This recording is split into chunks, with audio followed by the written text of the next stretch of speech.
This episode is brought to you by Vinitaly International Academy, the toughest Italian wine program. 1,000 candidates have produced 262 Italian wine ambassadors to date. Next courses in Hong Kong, Russia, New York, and Verona. Think you make the cut? Apply now at vinitalyinternational.com.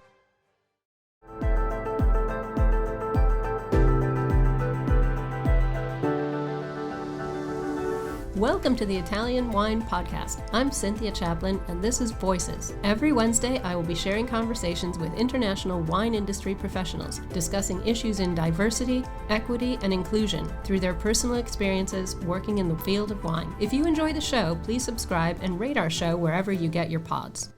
Welcome to Voices. This is Cynthia Chaplin, and today I have with me Natalie MacLean. She's a Canadian wine writer, author of 2 very successful books and a myriad of articles. She's the publisher of a reviewing website, and she is the wine expert on CTV's The Social, which is Canada's largest daytime television show. She's also an accredited sommelier and a member of the Wine Writers Circle, and she has a podcast too called Unreserved Wine Talk. So welcome to the show, Natalie. Thank you so much for coming on today. I'm so glad to be here with you, Cynthia. Thank you. Huge pleasure. Huge pleasure. I've been wanting to talk to you for ages. I understand you had quite an unusual path into the wine world. You were in the high-tech industry, and you had no typical wine study background or trade experience.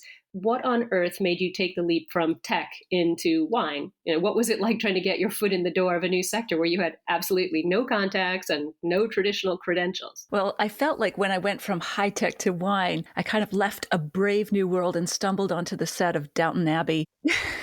Tech urged all of us really to break the rules, whereas the wine industry clamped down on me to keep them. So tech's mantra was fail forward fast. It was all about breaking the rules to discover a newer, better way to do things. Whereas I found wine was all about keeping the rules and the hierarchies. If you think of the 1855 ranking of Bordeaux wines based on the wine's reputation and price, the labyrinthine laws. Absolutely. Very restricted. Governing winemaking. Yeah.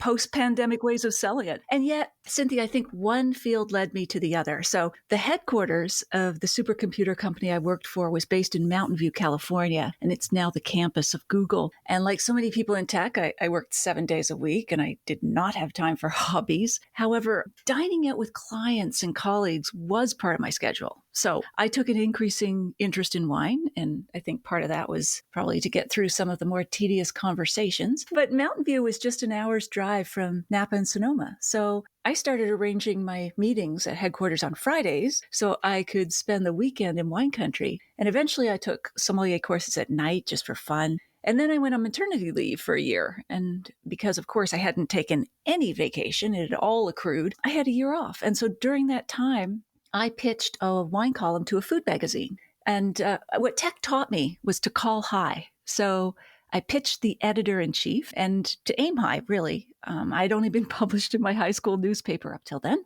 That became a regular column. And it also gave me the confidence to cold call other publications. So I didn't go back to my high-tech job. But yes, to answer your question, it was hard getting into the industry. I really felt like I was a nobody from nowhere who made eventually a career out of nothing. And I learned as I went. So I asked questions, even when I was worried they would make me look stupid or naive. And I had to keep reminding myself of my why I got into this industry, why I loved it, both the writing and wine itself. How transformative, I'm sure you feel, how transformative and transporting those feelings are when you write a good sentence or you drink a great wine. Absolutely. It's so true. And I think there are a lot of people, certainly myself included, who understand that feeling of starting from absolute ground zero and being the nobody from nowhere with no background and sort of working your way up. And wine is certainly not the most welcoming sector and definitely not for women. So you sort of went from one traditionally male-dominated world in tech to another traditionally male-dominated world in wine. What sort of similarities and differences did you find between the two sectors? Did you have strategies, as you just said, call high and aim high from tech that helped you be successful when you got into wine? Yeah, I sure know how to pick them, but both are traditionally male-dominated industries, as you mentioned. If you still look at any of the stats, even today, related to company or winery ownership or senior management, it's very male-dominated. I live in Italy, Natalie. I understand. We're very male dominated in wine over here. I feel you. And I think, too, where the similarities are, both are trying to create something, whether it's a new software program or a different blend. But actually, I find the differences between the two industries more intriguing. For me, wine is a much more tactile industry. It's tied to the earth, of course. And perhaps that attraction for me is partly my Scottish heritage because, the desire for land was pretty strong in my ancestors after the Highland clearances in the 1800s. But wine for me got me out of my office and into the fields. And I love that. And sometimes I felt like I was part of sort of the underground mole people who never saw daylight and then finally came to the surface. Wine was also a reawakening of my senses. In tech, I lived mostly in my head with writing and analyzing and planning, whereas wine got me back down into my body, feeling and smelling and tasting. It really felt more holistic. Now, I think that said, tech really taught me to look for the unusual intersections between ideas and disciplines. So Steve Jobs said the sweet spot in tech was where design and science overlapped. And I think that's why he was so obsessed with the design of the iPhone. It couldn't simply be functional. It also had to be beautiful.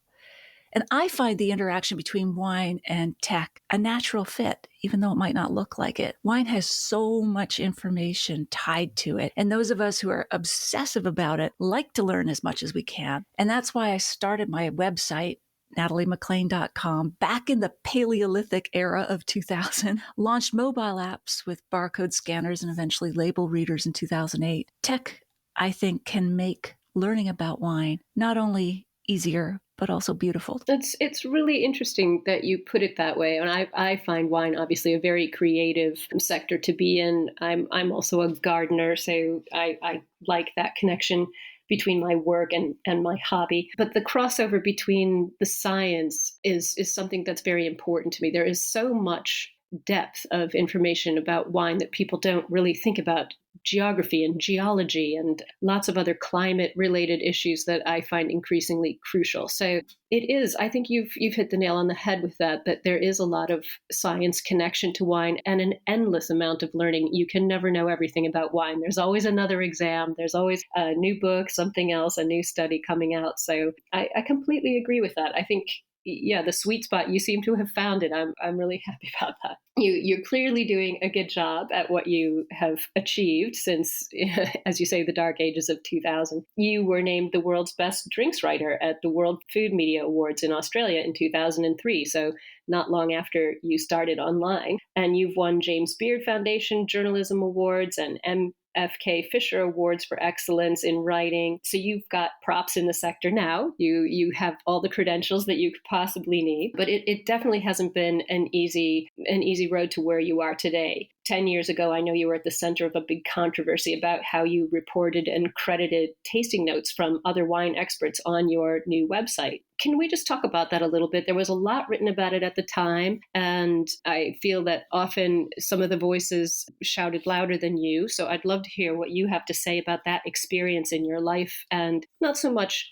what happened, but how you handled it and how you overcame what was a public and relatively nasty experience. I appreciate the opportunity to talk about this, Cynthia. At the time, I only made 2 comments and then stopped because it was just fueling the flames, and I really haven't spoken about it since. So 2012, I consider the worst vintage of my life. It started with my husband of 20 years asking for a divorce and a custody battle over our son. And then it ended with this issue and confusion over copyright. One day I got a Google alert about one of my wine reviews. But when I clicked on the link, it took me to another wine website. And I thought, that's weird, because I told the man who ran the website that I didn't want to be part of his site. And then I noticed that his site and another one were republishing wine reviews from the liquor store monopoly here in Ontario. It's the LCBO. Yes. Yeah. And so being a glass half full kind of gal, I started republishing them as well, rather than asking them to remove my reviews from their site, because I assumed, wrongly, that the reviews must be in the public domain and qualified as fair use, since they've been doing this for years, as had the liquor store site. But as I said, I was wrong, and I removed the reviews from my site. However, the issue escalated online, as you mentioned, kind of went far beyond the wine reviews themselves into an attack on my character and my body, from my hair to my breasts to what certain men would like to do to me in intimate detail, several of whom were male wine writers, to a rape threat if I didn't shut up. It's just outrageous. I have 6 children, 4 of whom are daughters, and they are all in their 20s now. But I think you experienced, the type of online, sexual harassment, bullying, and, abuse that is rampant in the world right now, and you had that happening at a time where it wasn't really spoken of, and people didn't take it all that seriously. Oh, it's just online, it doesn't matter. How did it affect you? Well, you're right. I mean, 2012 was pre-Harvey Weinstein. There were no support groups, wonderful support groups like we have today for women in the industry. So I mean, God, I was shaken by these 2 events, the divorce and the attack. And I really had to choose, Cynthia, whether to give up and just retreat into bitterness, drinking too much wine, or pick myself up and reclaim my son and my career and my health and my self-worth. This happened 10 years ago, as we've said, but it's only now that stories like this are coming to light and being taken seriously. And we're recognizing how deeply embedded misogyny is in the wine world. The New York Times did an excellent expose and follow-up articles on the quartermaster sommelier. Absolutely. Yes, but in November 2020, I believe it was. And I think there's still many more stories to come. And so that is why I'm writing mine now in a memoir that is intensely personal. It is about my fall from grace and journey back and what I learned along the way. And it's my hope that it will help men and women, anyone who's ever been completely misunderstood or just felt really lost and ached for understanding and some compassion. So when's the memoir due out, Natalie? Because it sounds like there is a lot of meatiness in there that people, and certainly a lot of our listeners will really want to tap into. Thank you. It's I have signed a publishing deal just recently, and so the book will actually be published in spring 2023. For 5 years, Cynthia, I couldn't even look at the notes I took at the time that became the basis for this book. They were just too painful, too raw, too unprocessed, and I had no intention of writing a book, but I had to get the thoughts down on paper because they just kept ricocheting in my head. It took another 5 years to make sense of them. And it's only, I think, when I could pull back through the lens of time that I had any perspective on my story. I love author, memoirist Glennon Doyle, and she said, write from a scar, not an open wound. And so writing a memoir for me was like writing about a younger sister rather than myself, because I was a really different person a decade ago. I mean, we all were. Weren't we all? Exactly. For better or worse. I know, exactly. It was like, who was that? But if I weren't writing about that experience, I think I wouldn't have learned as much now as just simply going through it. And, I had a Zoom call with an editor who was interested in publishing the book. And he asked, aren't you worried that this is just going to stir that whole thing back up again? And I said, well, first off, I'm a Catholic at heart, so I believe suffering is good for your soul. It's purifying. And he laughed. But on a more serious note, I said, what happened to me is part of my story now. It's made me who I am. And I'm no longer afraid to talk about it or the consequences of doing so. And in fact, I had to write this story to make sense of my life and actually to save it at one point. But I think more importantly, the elements of what happened to me are happening to many women. It's a universal story. It's not mine. And this book is as much for them as it is for me. And in my small but mighty group of beta readers right now who are reviewing the book, there are lots of comments on the manuscript, like, I can't believe how similar our stories are. How did you get inside my head? And it's not just women, Cynthia, who are making these comments. It's men, too, who are reading the book right now, are resonating with it for their wives, their mothers, their daughters. And, as much as I'd never want to repeat what I went through, I'm glad I did.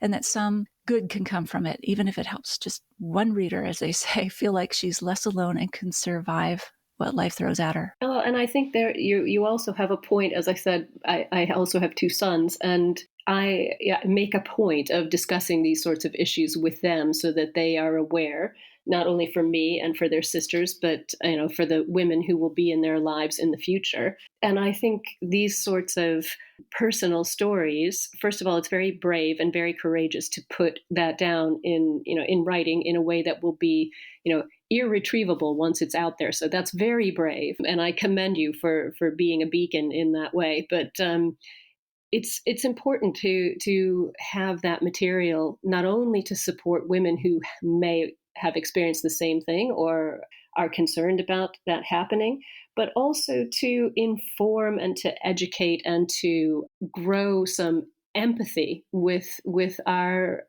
co-inhabitants of the earth, 50% of whom are men. So I think that's a very important point to make. It's not only a story that is going to support a lot of women, because I'm sure it will, but I would like to think that your story will resonate with a lot of men. So as I say, I commend you. I think it's very brave, and obviously you are standing in the firing line potentially again, and it's inspiring. It's that's what a leader does, to take that risk, and it's a personal risk. So I think that's great. I will be looking forward to reading it when it comes out. After the whole controversy had, it's not that it died down, but eventually it became quieter. How did it change how you position yourself as a woman in the industry in terms of your voice and your personal branding? Well, I think I've become more confident. Well, there's that word, think. I've become more confident. Overcoming self-doubt, I think, also means accepting your power, trusting your intuition, seeing yourself as someone who can lead even when you don't feel it. You just do it, and the feeling will come after you lead. So now when I sense a feeling about something or someone, Cynthia, I go with that. I trust myself rather than second guessing, and it's often the right decision. Age and experience are great body armor, aren't they? Exactly. I've also had to let go of needing to do everything myself. I started transitioning several of my regular newspaper columns to women who are trying to get published for the first time. And that meant convincing my editors to take a chance on them as new writers, and that I would edit their work to ensure it met their publication standards. I also transitioned several of my regular TV segments to other women. Getting a column or a segment gave these women the media credentials they needed, which opened more doors in the industry for them. How not to be nobody from nowhere. Exactly. You got to get started somehow. And when wine councils to this day invite me on all expense paid media trips to regions around the world, I usually ask that one of these women can go in my place and that she can write about her trip on my site if the person doesn't have another outlet. So I've encouraged both men and women since to post wine reviews on my site, coming full circle. Their full names, headshots, links to their websites, social media channels are also posted beside each review. And I've commissioned several women to write articles on the site, which I edit so they can develop a portfolio. I think letting go of doing it all also has to come from a place of confidence, of knowing that you are enough, that you don't have to do this one more thing and then you'll be good. Yeah, absolutely. It's it's a very inspiring way to look at how to improve oneself and one's own life while also improving the lives of other people and giving people that leg up that they might not find in any other place. So you are a wine educator, and you're clearly in the business of educating not only your audience, but also all of these people that you're mentoring. And I know your philosophy is about including novices and knowledgeable people all at the same table. In light of everything we've just been talking about, in your opinion, how has the wine industry changed since you got into it sort of 20 years ago? You've seen the good, the bad, and the ugly. It sounds like a little bit more ugly than you bargained for. How has it changed, or do you think it's changed at all? What would you like to see happen? Well, yeah, to answer your first question, I do welcome novices and experts in my online wine pairing classes because we focus on food pairings from pizza to multi-course meals, as that's, I think, what brings people together rather than, trying to memorize a whole lot of vintage charts and appellations. Food and wine pairing is fun, but it's accessible. I think it really is a great entry point into learning about wine. So to answer your second question, the wine industry, I think, has embraced technology more so in the last 2 years than in the past 20, of course, because of the pandemic. It's had to. The pandemic has been an accelerant, I think, pushing the industry forward. Some say a decade or so into the future in terms of how it sells and markets wine, how it connects with consumers. And I believe that's a good thing. Absolutely. We're even seeing NFTs now in wine. It's very interesting that we're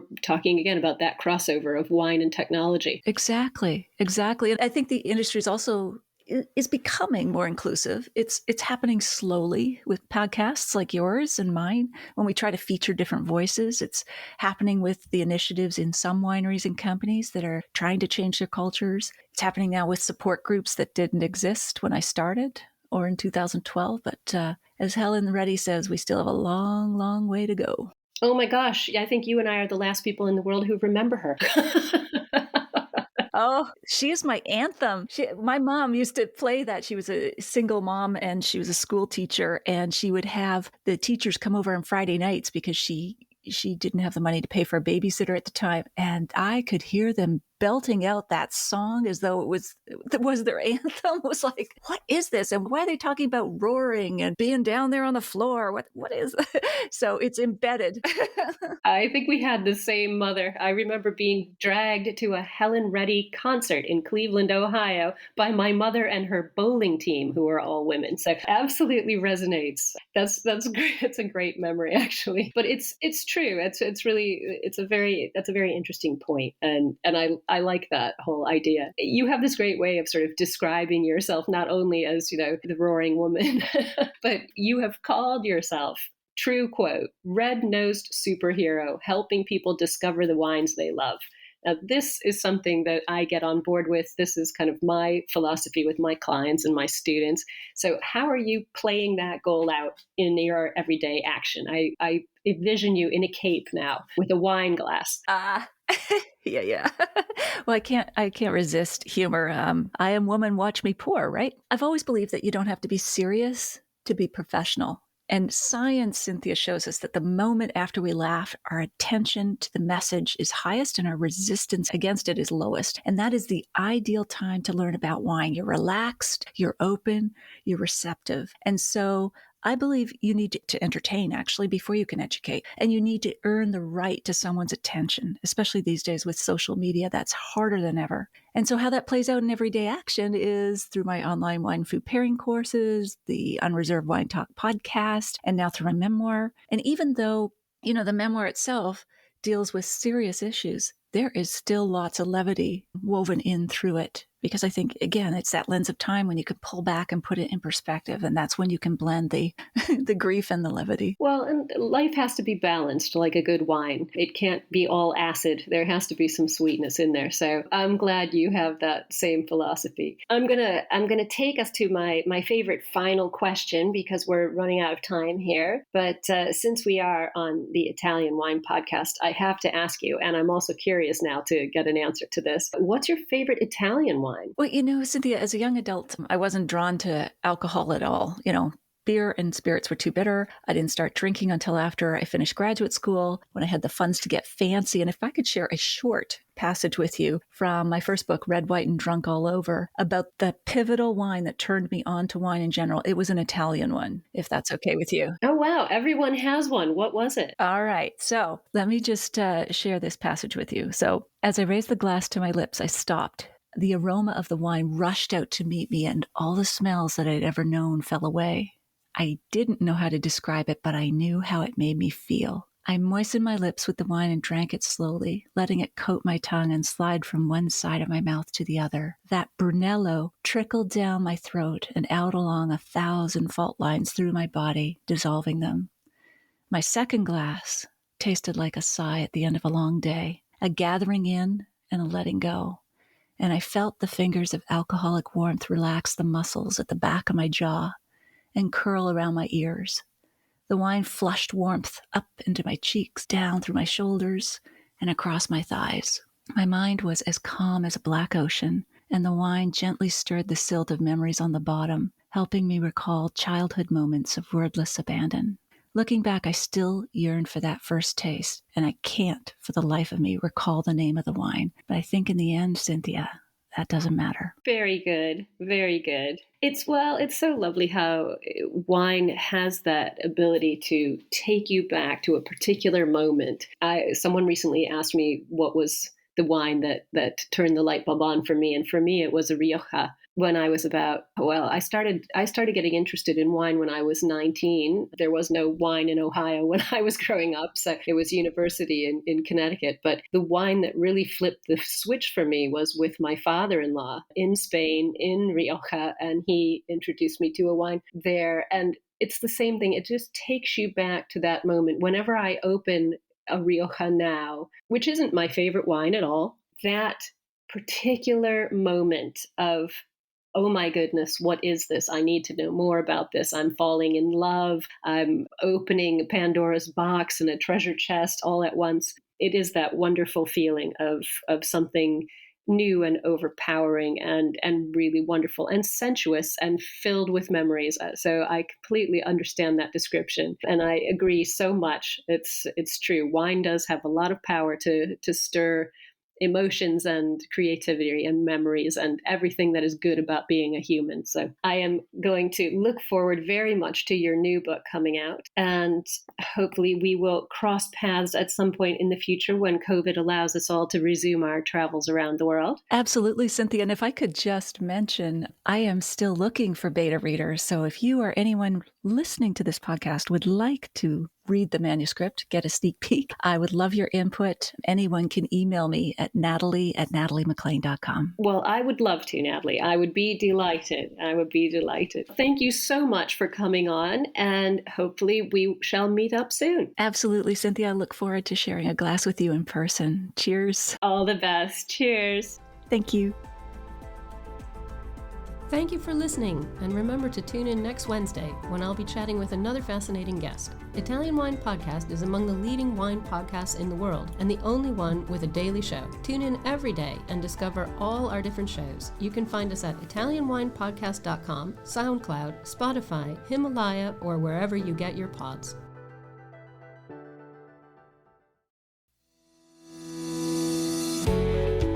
guys, I'm Joy Livingston, and I am the producer of the Italian Wine Podcast. Thank you for listening. We are the only wine podcast that has been doing a daily show since the pandemic began. This is a labor of love, and we are committed to bringing you free content every day. Of course, this takes time and effort, not to mention the cost of equipment, production, and editing. We would be grateful for your donations, suggestions, requests, and ideas. For more information on how to get in touch, go to ItalianWinePodcast.com.